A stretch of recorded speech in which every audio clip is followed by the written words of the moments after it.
Joining us now are the Fancy Nancy author, Jane O'Connor, and illustrator, Robin Preiss Glasser. Good to see you guys. It's lovely to see you. Hi. You look so fancy. Well, we had to. Tell me, how did Fancy Nancy come about?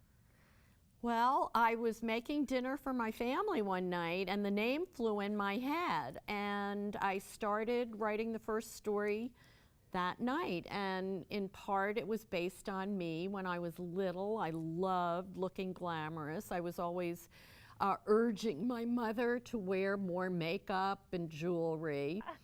And when I started writing it, immediately I saw that this child would love throwing out $5 words, that's part of being fancy too, just the way that anything you say in French sounds fancy. So that was the kernel of it.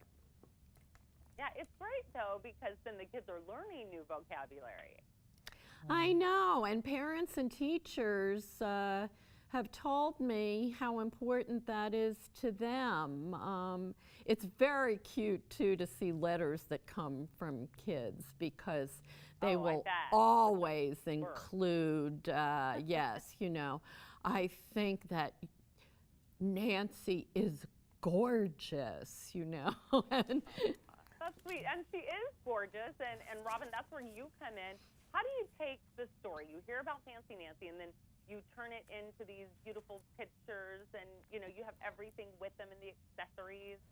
Well, I think what I responded to is the humor, the sort of tongue-in-cheek humor of the whole thing immediately. And in the very first manuscript, which is in the 10th anniversary, this is the first book that we did together, that's now packaged into with a song at the end, and it's a special edition.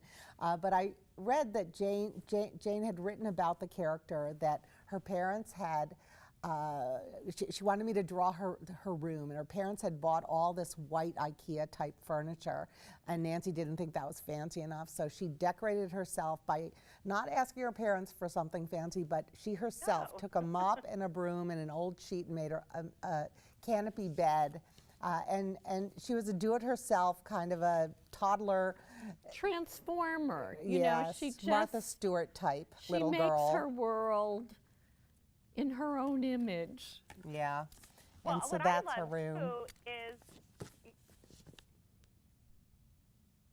like reading that through class or Read Across America, and you know, then now the chapter books are really fun to read too, now that she's growing up. Oh, thank you. Yeah, that came from letters from readers saying that they had really enjoyed the picture books, but that they were reading much longer chapter books now. And had we ever thought of doing books where Nancy was older? And I hadn't till then. And it's been really fun to make her grow to be a 9-year-old in 3rd grade.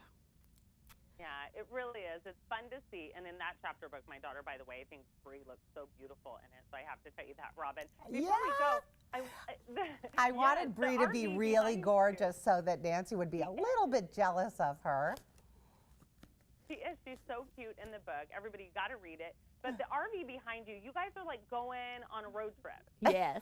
Yes, we are. Well, to celebrate our anniversary, HarperCollins has given us an RV that's wrapped like as if Nancy and her family went on a road trip, and it's wrapped in the illustrations, and then inside it's been all decked out as if Nancy decorated her own RV, and it's really from top to toe really decorated and fun. And if anybody wants to follow us on our trip, you can go on the Fancy Nancy Facebook page, Fancy Nancy Mobile Tour, or the Fancy Nancy page, and you can see the pictures of the interior of it.